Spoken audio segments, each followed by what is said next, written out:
Hello जो जय हिंद। और कैसे हैं? उम्मीद करता हूं दोस्तों। आइए शुरू करते हैं आज क्लास। हम लोग पढ़ने वाले हैं प्रश्नावली 9.1 था, क्वेश्चन नंबर 11। आइए शुरू करते हैं। कह रहा है 11 नंबर, एक नहर के एक तट पर एक टीवी टावर, ये नहर है और ये टीवी टावर है, ऊर्ध्वाधर खड़ा है। टावर के ठीक सामने दूसरे तट के एक अन्य बिंदु से टावर के शिखर का उन्नयन कोण 60 अंश है। यहां ये दूसरा पॉइंट है, यहां से टावर के शिखर का उन्नयन कोण 60 अंश है। फिगर बनाकर दे रखा है बुक में। इसी तट पर इस बिंदु से 20 मीटर दूर, इसी तट पर इसी बिंदु से 20 मीटर यहां से दूर, यहां से 20 मीटर दूर यहां पे, और इस बिंदु को मीनार के पाद से मिलाने वाली रेखा पर स्थित, ये मीनार का पाद है और ये शिखर है, ये पाद है तो पाद को मिलाने वाली रेखा पर स्थित एक अन्य बिंदु से टावर के शिखर का उन्नयन कोण 30 अंश है। इसके टावर के शिखर का उन्नयन कोण 30 अंश है। देखिए आकृति, फिगर दे रखा है बुक में। टावर की ऊंचाई, ये टावर की ऊंचाई निकालनी है आपको पास, ए बी। नहर की चौड़ाई बीसी निकालना आपको है। आइए सॉल्व करते हैं। बहुत सिंपल सवाल है, बहुत सिंपल वे में आपको समझ में आएगा। देखिए यहां पे दो कोण है, ये थे 60 है। 60 को लिखेंगे आप A C B. Angle A C B बराबर है आपके पास 60 अंश, और एंगल ए डी बी बराबर है 30 अंश। ए डी बी बराबर है आपके पास है 30 अंश, और यहां पर कोण बी बराबर है समकोण। कोण बी किस पे है? समकोण पे है। कोण बी कितना पे है? 90 अंश पे, समकोण पे है। अब इस समकोण त्रिभुज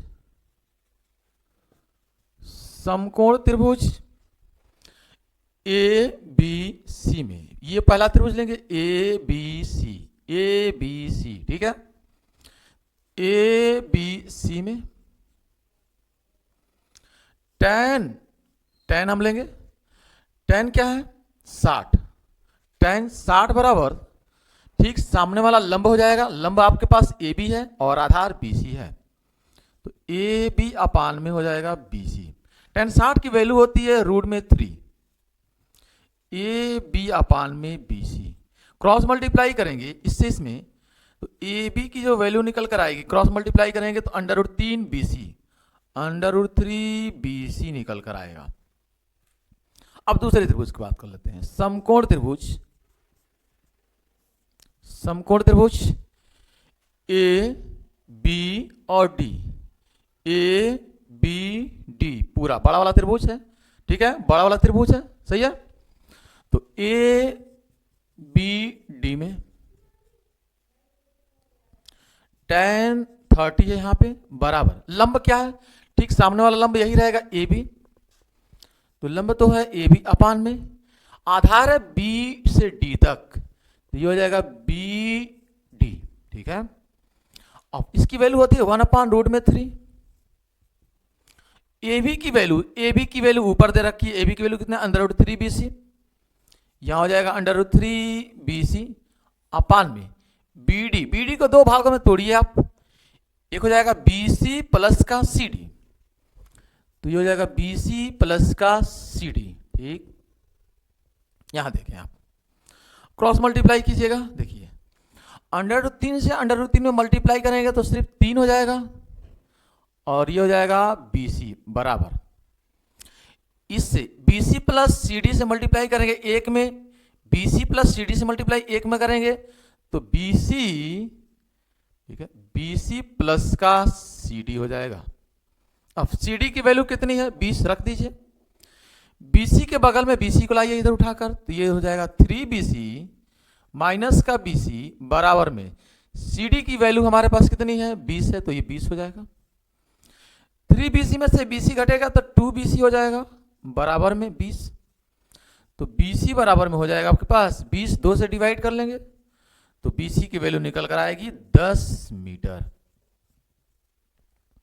यानी नहर की चौड़ाई कितनी आ गई? 10 मीटर, ठीक है। अब ये मीनार की ऊंचाई निकाल लेते हैं, यानी टावर की ऊंचाई। तो देखिएगा यहां से, यहां ए बी बराबर, यहां से ए बी बराबर √3 और बी सी √3 बी सी की वैल्यू निकल चुका है कितना? 10। तो ए बी बराबर निकल कर आ जाएगा आपके पास 10√3, ठीक है, मीटर। तो टावर की ऊंचाई आ गई आपके पास 10√3 मीटर। ए बी की वैल्यू ये आप लिखेंगे, टावर की ऊंचाई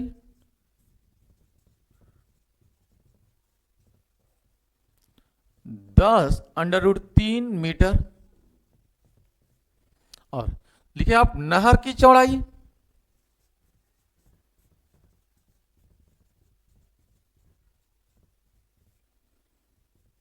ये आपके पास निकल कर आया है 10 मीटर। 10 मीटर, ये रहा इस सवाल का आंसर। आइए सवाल नंबर लेते हैं 12।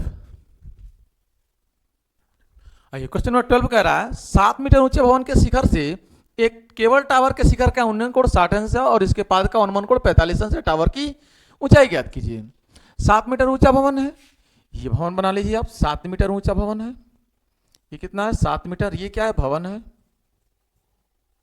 इसका पाद बिंदु ये इसका शिखर, ये इसका पाद बिंदु ये इसका शिखर बिंदु है। अब कह रहा है शिखर से एक केबल टावर, एक केबल टावर आप बना लीजिए यहां पे। ये आपके पास है केबल टावर, ठीक है। इसका पाद बिंदु ये इसका शिखर बिंदु। अब कह रहा है केबल टावर के शिखर का उन्नयन कोण, इसके शिखर से इसके शिखर का उन्नयन कोण कितना है 60 अंश, ठीक है। देखिए ऊंचे भवन के शिखर, ऊंचे भवन का शिखर ये है, से एक केबल टावर के शिखर, इसके शिखर ये, इनका उन्नयन कोण कितना है 60 अंश है। ये कह रहा है 60 अंश है। आगे, और इसके पाद का अनुमान कोण, और इसके पाद का अनुमान कोण 45 अंश है। कितना है अनुमान कोण, यानी ये वाला कोण 45 अंश है, ठीक। आपको निकालना है टावर की ऊंचाई, यानी ये पूरी आपको ऊंचाई निकालनी है, ठीक है। नाम दे दीजिए ए बी सी डी, ठीक है, और ये ई। आइए आप हल करेंगे तो लिखेंगे, इस एंगल को लिखिए आप डी ई सी, एंगल डी ई सी बराबर है 60 अंश, ठीक। और ये एंगल ये 45 है तो ये भी 45 हो जाएगा, सिंपल है ना। ये 45 तो ये भी 45 हो जाएगा, सिंपल कहानी है।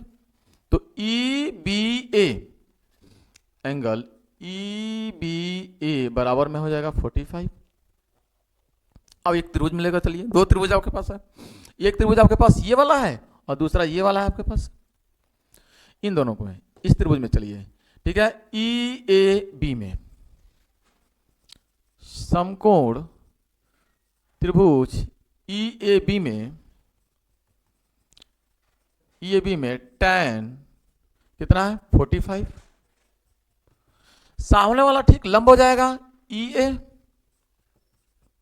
आधार ए बी, 45 की वैल्यू 1 और ई ए की वैल्यू है आपके पास 7, और ये है ए बी। क्रॉस मल्टीप्लाई तो ए बी बराबर हो जाएगा आपके पास है 7 मीटर,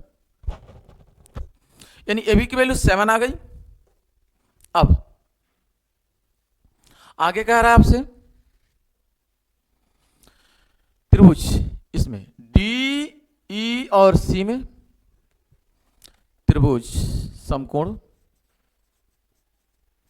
त्रिभुज डी ई और सी में, ये ठीक है, ये समकोण त्रिभुज है यहाँ पे सी, तो ये ठीक है, यानी 60 अंश। सामने वाला लंब हो जाएगा तो tan 60, लंब क्या हो जाएगा सी डी, लंब हो जाएगा सी डी, और आधार ई, ठीक है, ई सी, आधार ई सी मतलब ए बी,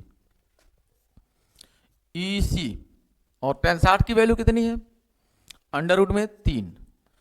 सी डी आपको निकालना है, और ठीक है ई सी, देखिए जो ई सी जितनी दूरी है वही दूरी ए बी है, और ए बी के बराबर ई सी है, ठीक है। तो ये भी निकल चुका है कितना 7 ए बी, तो ए बी का जगह यहाँ पे लिख देंगे आप 7, और क्रॉस मल्टीप्लाई तो सी डी की वैल्यू हो जाएगी 7 रूट में 3 मीटर।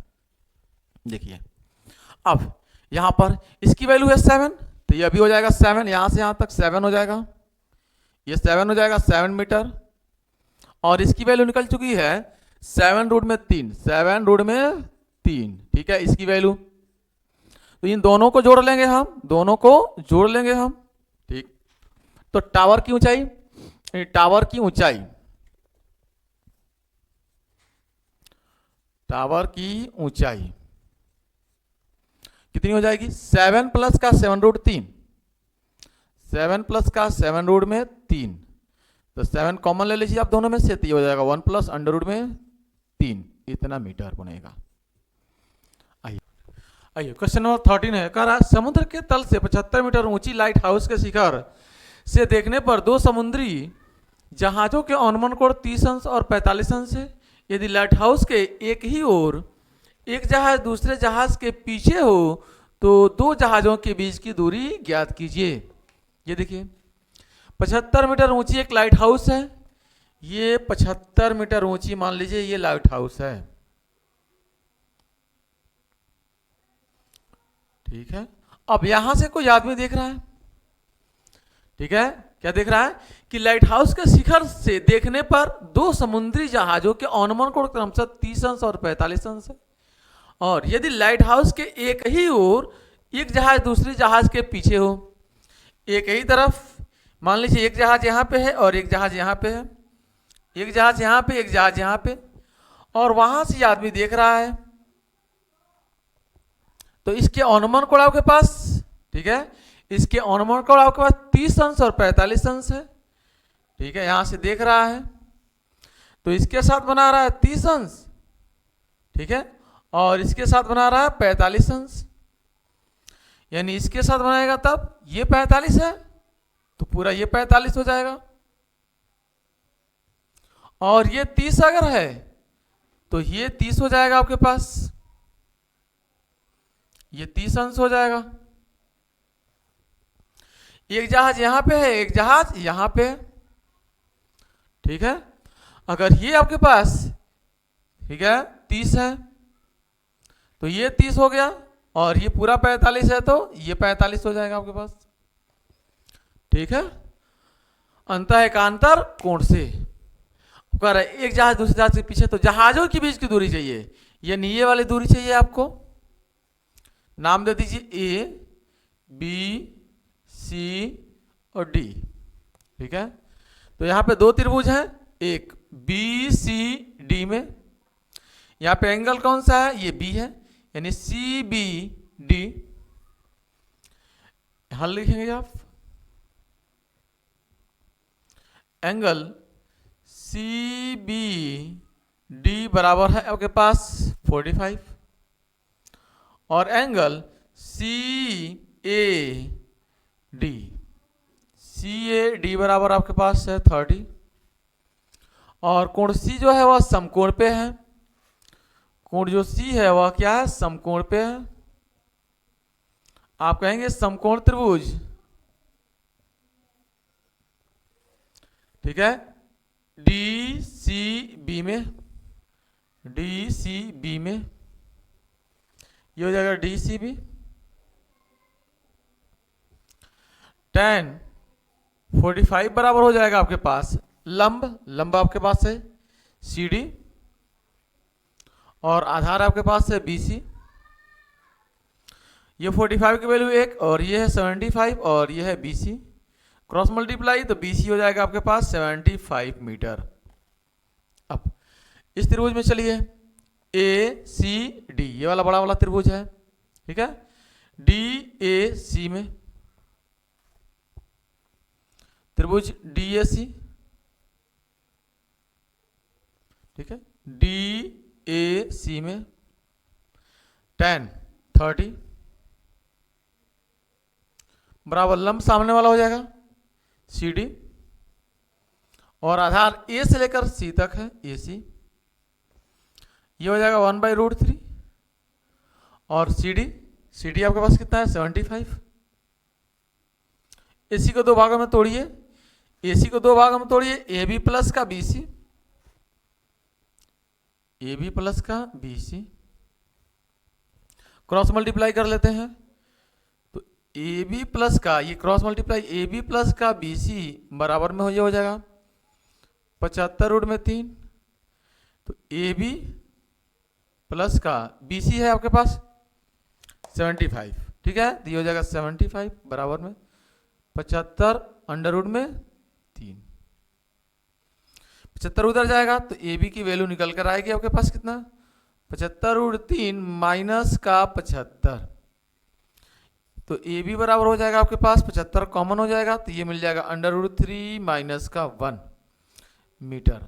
आप कहेंगे दोनों जहाजों की बीच की दूरी कितनी है, 75 अंडर रूट 3 माइनस 1 है, ठीक है, लिखेंगे दोनों जहाजों के बीच की दूरी,